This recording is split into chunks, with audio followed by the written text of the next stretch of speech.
खरं तर आपल्या आयुष्यात काय लास्टचं अचीव्ह करायचं असतं, तर मला असं वाटतं पदापेक्षाही आपल्या आई-वडिलांना मिळणारं समाधान, हे असणारी एक पिढी पण होती. हे कदाचित या पिढीला समजणार नाही हे समाधान काय असतं ते.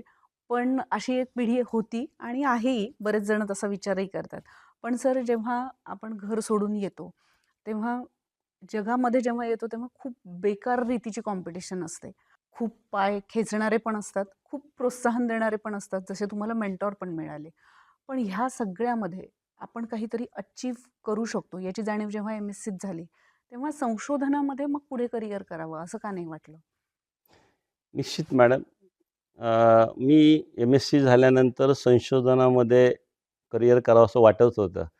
पण संशोधन करण्यासाठी एखादी फेलोशिप, स्कॉलरशिप लागते आणि पुणे विद्यापीठामध्ये स्कॉलरशिप एखादी असेल, तर त्यावेळी आपलं चरित्रार्थ पण चालला पाहिजे. घरची परिस्थितीच तशी नव्हती का अजून 4-5 वर्ष नुसते पी-एच-डी करायचं स्कॉलरशिप नसताना.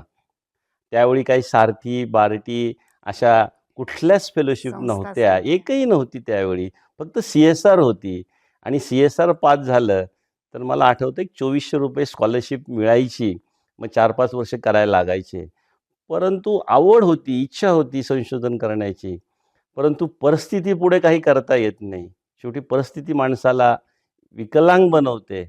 त्यावेळी संशोधन वडिलांची इच्छा, "तू संशोधन कर.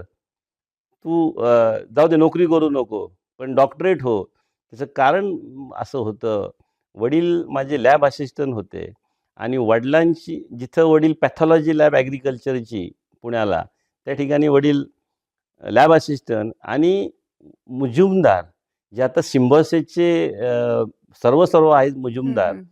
ते मुजुमदार सर तिथं पी-एच-डी करत होते आणि त्यांना ग्लास बिक कुठं बिकर लागणं, मटेरियल लागणं, हे वडील पुरवायचे त्याच्यामध्ये.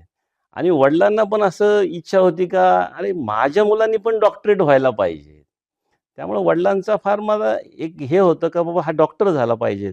पण मी म्हटलं नाही, मी जर डॉक्टर 5 वर्षे व्हायला गेले माझे, तर मग हे सगळं थोडंसं कोलॅप्स होईल. 3 बहिणींची लग्न हा सगळा फायनान्शियल. असल्यामुळं फायनान्शियल मॅटर मेन त्याच्यामध्ये होता. म्हणून मी जॉब घेतला टीचिंगचा आणि ते करत मी संशोधनाला सुरुवात केली.